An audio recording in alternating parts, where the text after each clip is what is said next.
Welcome to the Mulu National Park and the Mulu River. On this traditional wooden longboat, our destination, the famous Clearwater and Wind Caves, a natural wonder millions of years in the making. So get ready for an adventure through ancient caves, incredible formations, and the unforgettable beauty of Borneo's rainforest.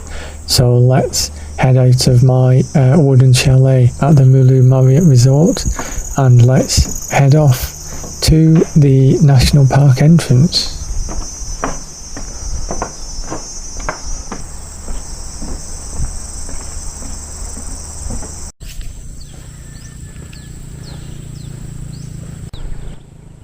So to my right is St. Philip's Roman Catholic Church, Mulu. And then the Mulu National Park office. I'm assuming this is the way I need to go.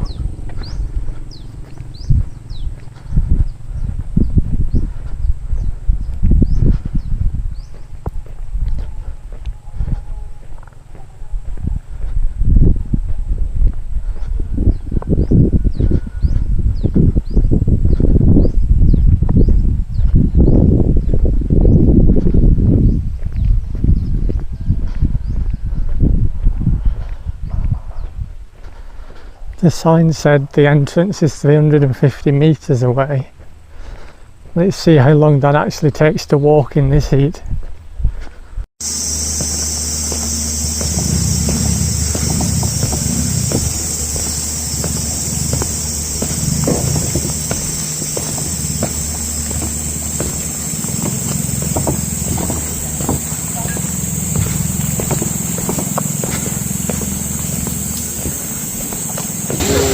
So I've met my small tour group. You have to walk around with the tour guide in Mulu National Park, and we are going along the Mulu River in a traditional wooden longboat like this.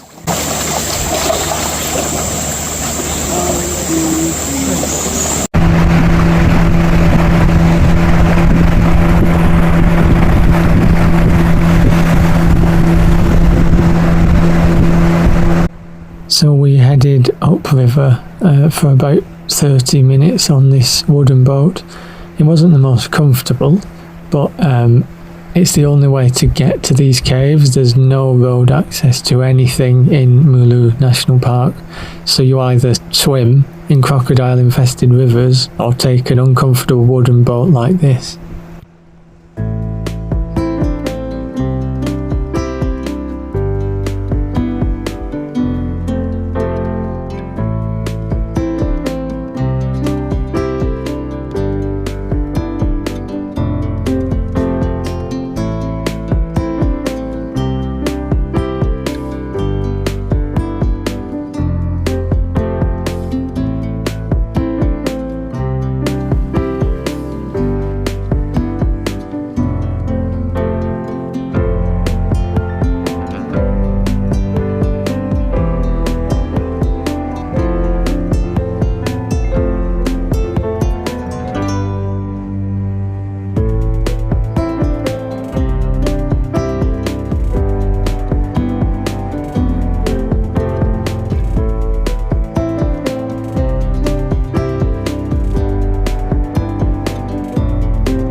So the first stop before we got to the caves was to a small, I guess it was a shanty town owned by a tribe that lives deep in the Mulu National Park. They had set up a couple of stalls selling handicrafts. It was very touristy, but we only stayed here for about 10 minutes, and it was interesting to see some of the raffia bags and purses and leather goods they'd made.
It was then a short but very steep walk up lots of slippery steps to the Wind Cave, the first of the two caves we are visiting today in Mulu.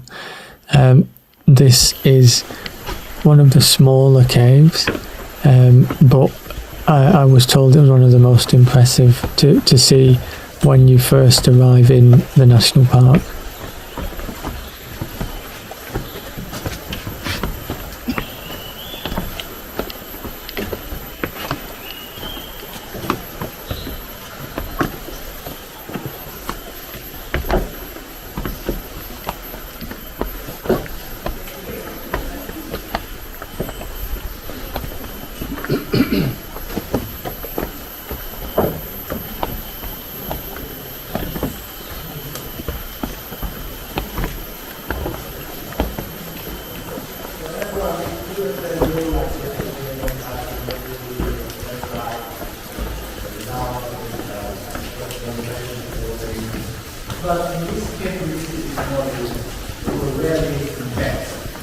Welcome to the Wind Cave in Mulu, where Borneo's ancient limestone formations come alive in the dark. Named because of the cool breeze that flows through it, it's packed with really tall stalactites and stalagmites that have been forming for millions of years. Inside, you'll see nature's artwork in these magnificent formations. It feels a bit like stepping into another world, surreal and silent. The King's Chamber, which we will be walking through soon, is one of the highlights in this cave, with columns that almost look like they're reaching for the sky, so you can see them here. It really makes you feel the immense power of nature and how insignificant we are when we're walking through a cave that's this old, this big, and this impressive. Another reason why we call this King Chamber.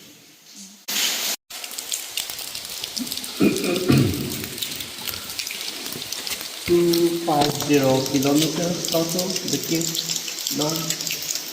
So throughout its length, it has more than 30 entrances and exits. So this is one of it. This is another entrance and exit point. If you want, we can come in from the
maybe used to be some kind of waterfall here coming through the crack. At the entrance we saw some roots coming through the crack. but maybe this part was water coming from. Like the waterfall, it is of the rock inwards, but now it's stopped. So we have just been through the Wind Cave here in Mulu National Park, so called because when you walk through one of the chambers you can feel the wind coming through a huge hole in the roof of the cave. It was really humid and really slippery underfoot, but there were lots of unique rock formations. There was a camel's neck, there was a king with a pregnant queen, and there were swifts, hundreds of swifts. Next we're going to the Clearwater cave, which is connected to the Wind cave. They grow on rocks, but this one actually has a little bit amount of soil to encourage it. But that 100%. The plant you can see here at the entrance to the Clearwater cave is monophyllae, the one-leaf plant. It's particularly special because it only has one single leaf that continues to grow throughout its life, and it's endemic only to the limestone areas in the damp, low-light conditions of Clearwater cave. It isn't found anywhere else.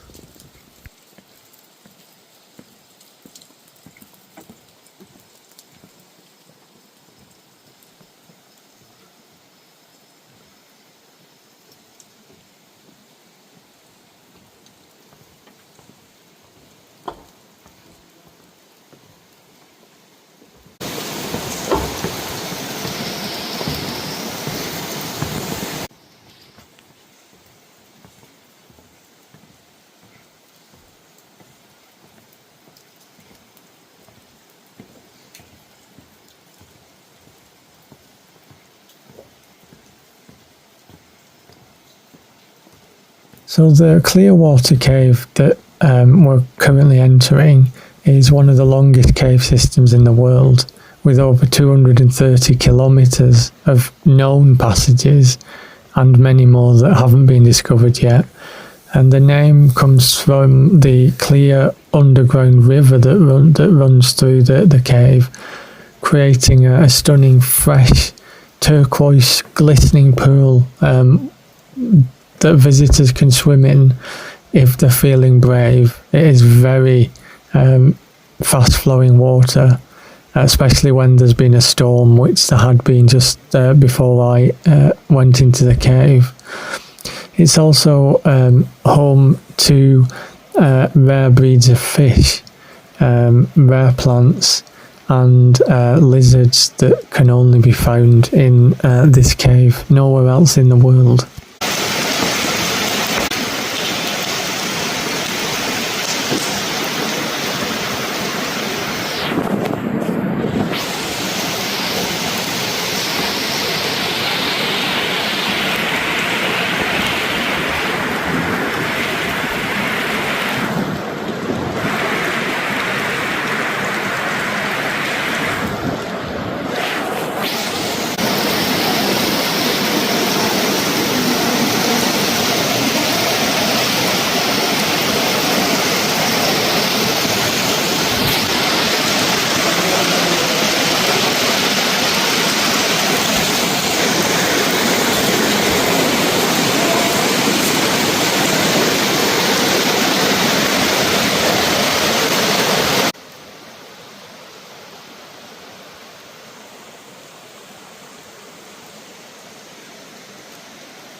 As you walk through this cave, there's a loud thundering echo as the fast-flowing river flows underneath the caves. And yesterday was a particularly stormy night, so the river is higher than it's been for many months apparently. So you definitely can't go swimming this time.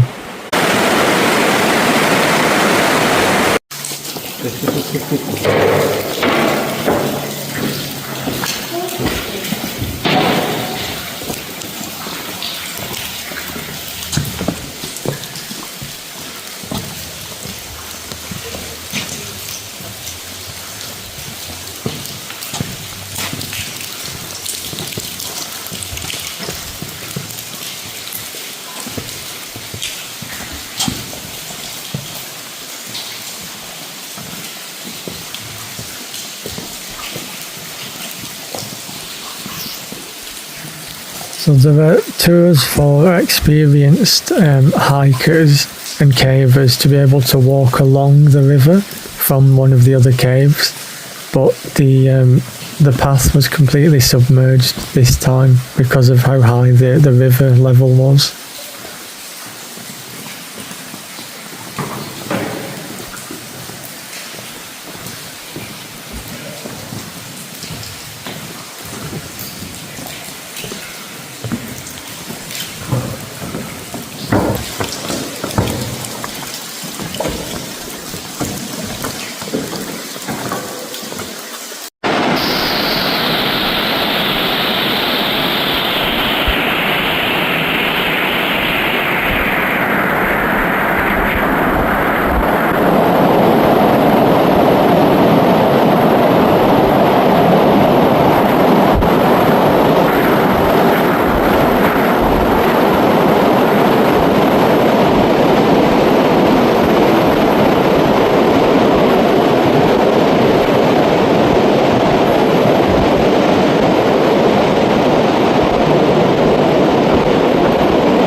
Some of the stalagmites and stalactites in this cave are thought to be over 20 million years old, and have been formed by tiny droplets of water falling from the ceiling over millions of years, which is really impressive and also makes you think how short life is when these things have been building up for probably as long as man has been walking on Earth.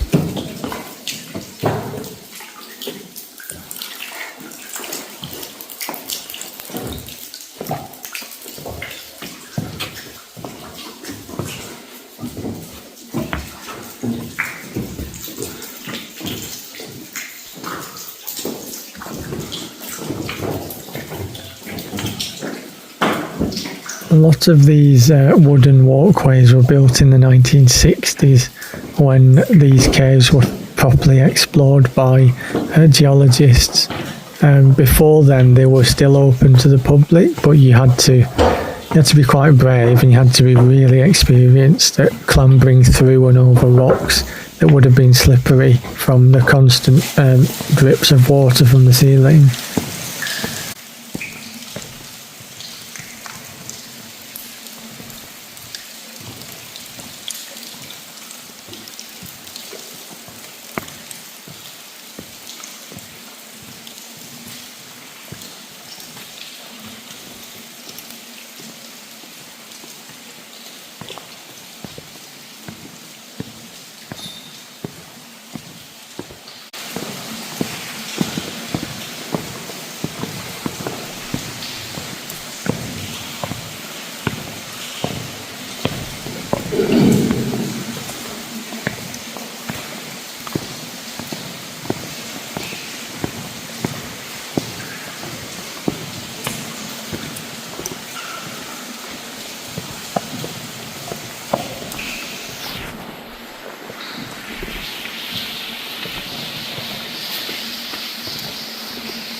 So it's now 200 steps back down to the river in 90% humidity, 39 degrees Celsius, and the steps are slippery from heavy rain last night.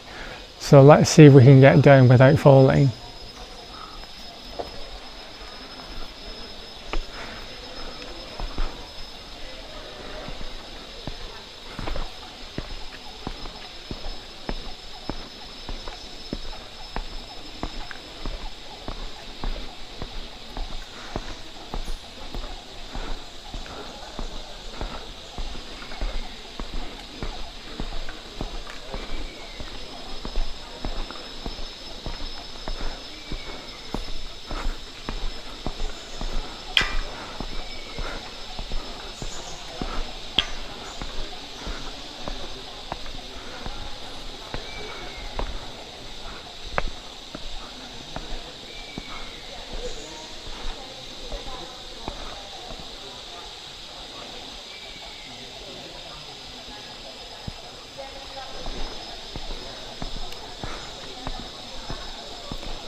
So that was the Clearwater Cave, and the Wind Cave, and behind me is the Mulu River, which flows from both of the caves and down through Sarawak to the South China Sea, some 300-400 miles away. It is quite busy here, lots of German tourists, but you can feel the fresh air, and so ordinarily people would swim after the cave tour, but the water is brown and fast flowing, and from the gasps I'm hearing from people who have gone swimming, it's quite cold, so I will be giving that a miss today. So that was the first two caves. We have two more caves that I'm doing tomorrow night. One of them is going to be really special. It is the world's biggest colony of bats flies out of one of the caves. So stay tuned.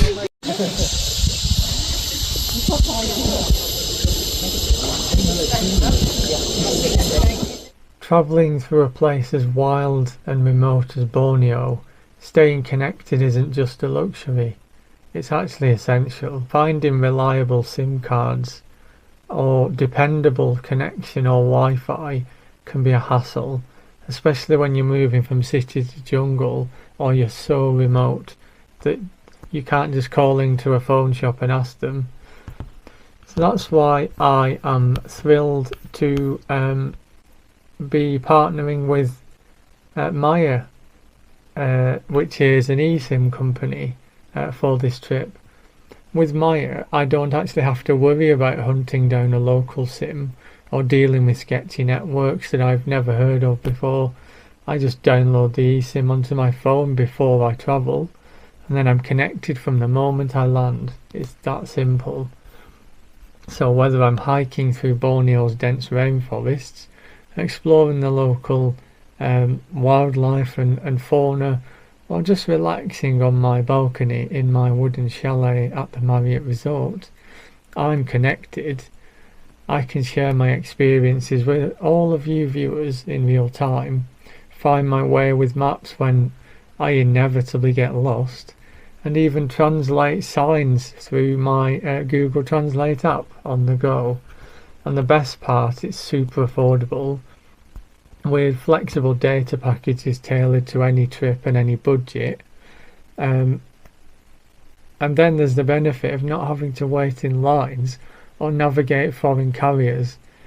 Maya really takes the stress out of staying connected when I travel.